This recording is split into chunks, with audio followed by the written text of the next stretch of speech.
Long-form content is a must if you want to monetize your YouTube channel and build a sustainable business.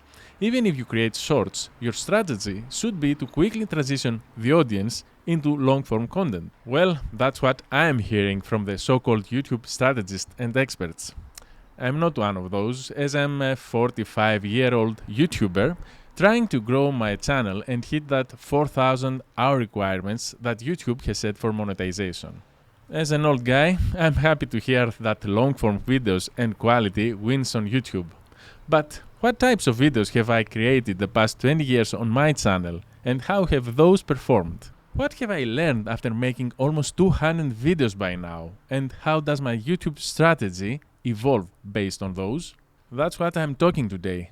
But first, let's do our regular weekly update.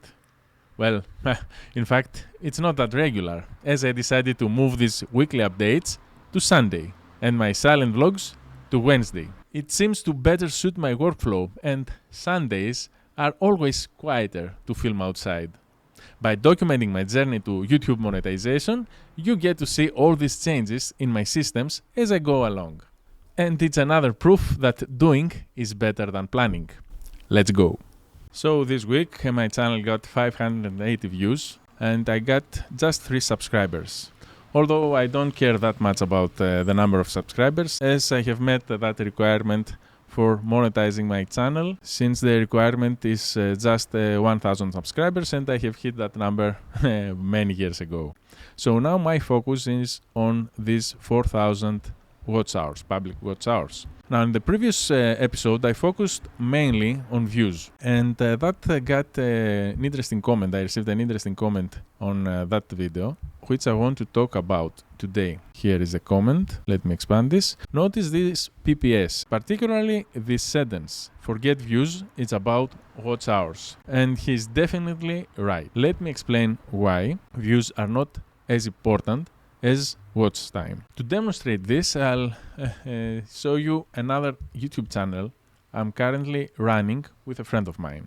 This channel is a Greek podcast, is a Greek video podcast I'm running with my friend. We are hitting some nice numbers lately. The interesting part about this channel is that, besides it's in Greek, is that the episodes are very long because they are, of course, podcast episodes.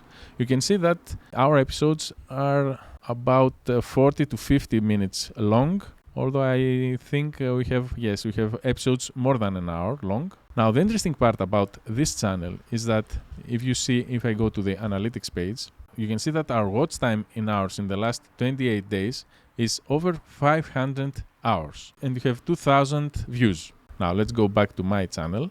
Remember that Greek podcast channel had 2,000 views and 500 hours in watch time. While I get about similar views in my channel, my watch time is a lot less, 87 hours out of these 1,500 views. This tells me that my videos are being watched for about 2 to 3 minutes. Here it is, average view duration. If you see here, my videos get watched about 3 to 4 minutes or 5 minutes. This was a long video. Yes, it was the silent vlog, which I think is about 30 minutes long. Yeah, it's 30 minutes long. The average view duration is much higher than other videos. So someone could say that I could make a single video aiming for 8,000 hours and trying to hit 50% retention. So if I did that video, then I would hit the requirement of 4,000 hours. However, how difficult would it be for me to make an 8,000 hour long video? Insanely hard. Okay, so instead of us making a single video of as long as possible and trying to hit as high retention as possible, we are focusing, most of YouTube creators anyway, we are focusing on making more regular videos of 5, 10, 15 minutes long, trying to get as high retention as possible. That translates into a higher average view durations, which leads to a higher number in hours in watch time. Show you some of my retention, of my average retention lately. This one got about 49% at the 30-second mark, and overall it was watched for less than 20%.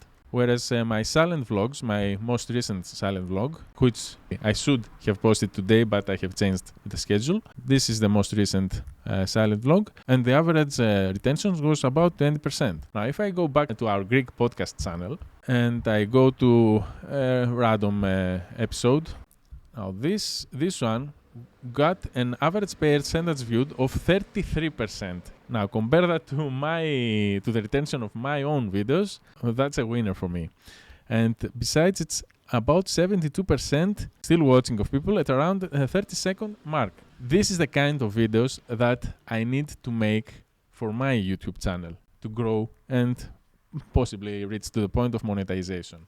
Of course, I'm very happy that our channel, this podcast channel, is doing pretty great lately. And you can see here that the latest episode of ours had an AVD, an average view duration, of more than 15 minutes. So this 16 minutes average view duration of this Greek video would have a similar performance of me making, say, 5 videos per week on my channel that get an average view duration of 3 minutes. So here in our Greek podcast channel, we are able to make weekly episodes performing as well as making 5 episodes of 3 minutes average view duration. So it's a balance of, can we make a longer video once a week, or can we produce more frequent videos much shorter in the span of a week and getting a lot less average view duration, so that we hit about 15 minutes overall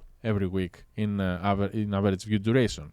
Because this channel, with this kind of average view duration, will get monetized once we hit about 16,000 views in the next 12 months. So our aim in this channel is to actually have a 16K views on this graph, not in the last 28 days, but in the last 365 days. Now, we have previously hit that number around here. That's why we used to get monetized, but we lost the monetizations once our public hours dropped below the requirement by YouTube. Here you can see we are 500 public watch hours short of making that requirement. So as I know that I cannot produce a 60-minute long video on my channel, I'm trying to focus more on quantity, so that I make more frequent videos and with an average view duration of 2 or 3 minutes. And by doing that, I hope that I will get I think 80,000 views, if I remember correctly the calculations that I've made, that I need to get monetized, as long as my videos get about 3 minutes average view duration. Now, finally, about this weekly update of how my YouTube channel performed. It's just 4 or 5 days since my latest update, so there's nothing spectacular to talk about, other than the fact that this latest video, which was the second episode in my YouTube journey playlist, actually is performing quite well recently. So people seem to be enjoying more these weekly updates more than my silent vlogs, and that's expected, I think. Bit, because here I tell a story, I show you my progress, and there's actually a story and an interest of what this will become, how I will evolve, how this will advance. Whereas the silent vlogs, it's just a kind of a vlog format of what I am doing, if you want to relate and find something that resonates with you. The CTR was a bit lower than the latest weekly update, if I recall correctly. Yes. CTR, the click-through rate, was much better in the weekly update. Hopefully, I can keep up with this. Now, let's discuss the different type of videos I have made on my YouTube channel and how those perform. First, tutorials. Now, these videos usually show a screen grab and myself talking, like this one in fact. The graphs I used to make this kind of videos many years ago when I was making money by betting on sports and playing poker online. Other creators make such videos when it comes to teaching what they know in photography, making videos, cooking, home renovating, well, anything really. I consider these videos low effort, high reward. The setup is relatively easy. I simply press record on the camera, begin recording my computer screen, and go through what I'm doing on the computer. Then in post, mix those two recordings and do some basic editing. 15 years ago, I simply placed the A-roll shot in a small window on top of the screen recording. Now I create a multicam sequence of my A-roll and the screen recorded with me in a bubble. It doesn't take me more than 5 minutes to create those, and all I have to do by then is remove my mistakes and cut as close as possible for a fast-paced video. The result ends being a highly valuable piece of content for whoever is looking to learn a specific thing they are searching for online. I have found though that these videos don't usually get people to subscribe. When I myself Google something and a video tutorial pops up, I watch the part that I'm interested in and move on. I do not care about the video creator as my question is answered or my problem is solved. The only time I have followed the creator is when I'm on YouTube and the algorithm suggests a video.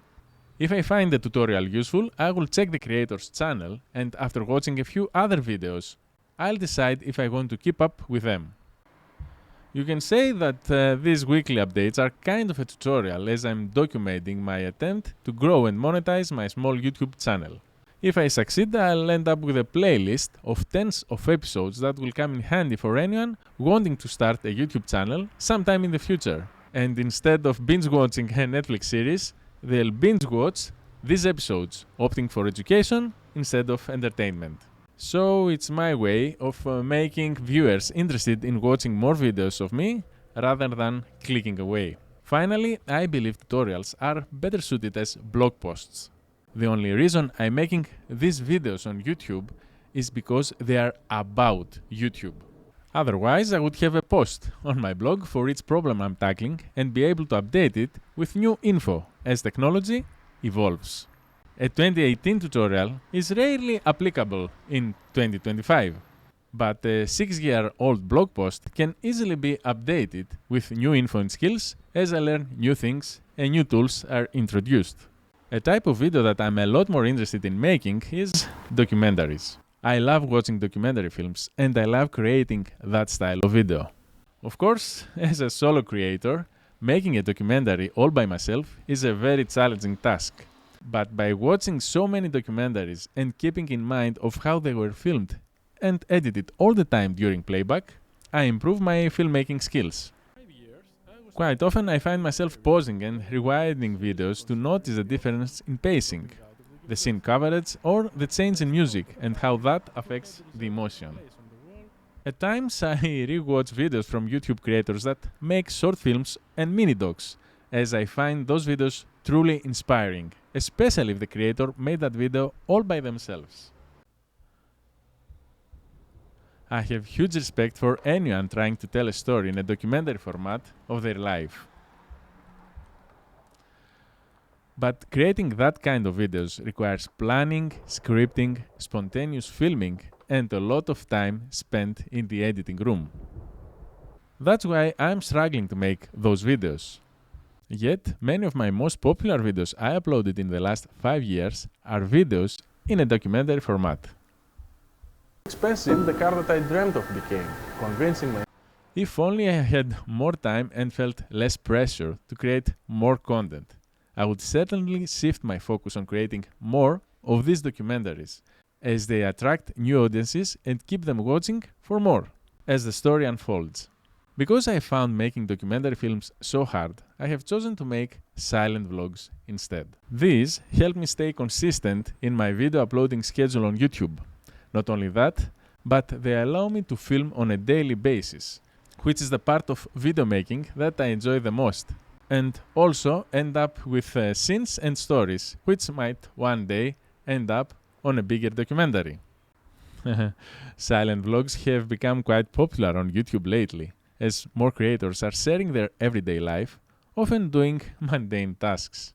Yet some of them were able to build a huge following with silent vlogs, as people like to watch other people living a similar life to them, often solving common problems we all face.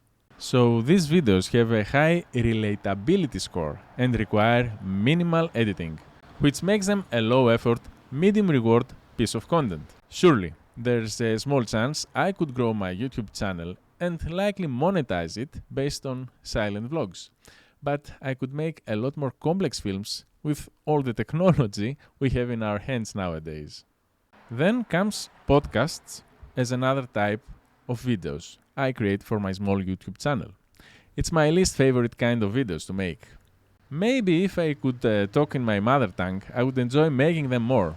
But as a non-native English speaker who wants to reach a bigger audience, I find it difficult to talk in English for 20 or 30 minutes, especially without a script.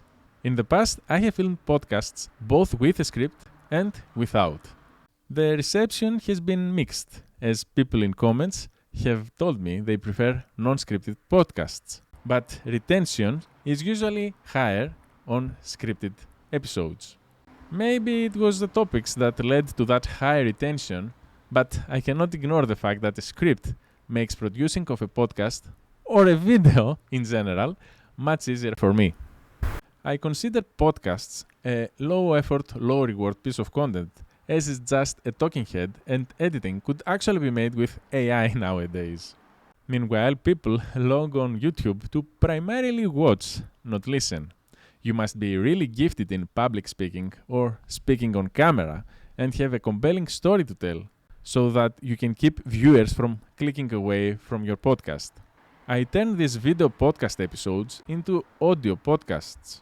But as other creators have admitted, growing an audio-only podcast is very hard.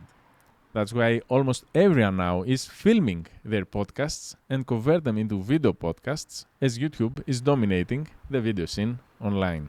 My goal is to create as much content as possible, but enjoy making that as well.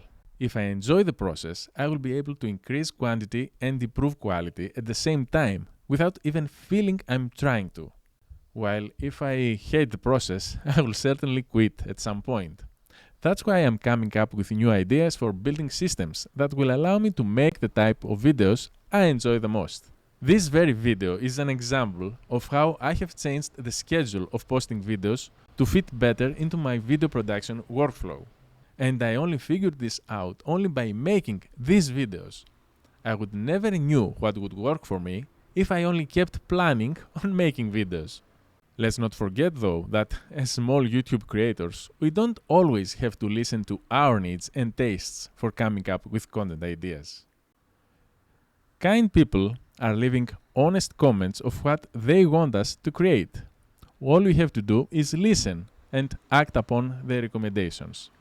I've seen a few creators by now who have built their whole personal brand based on a single comment they received in one of their videos.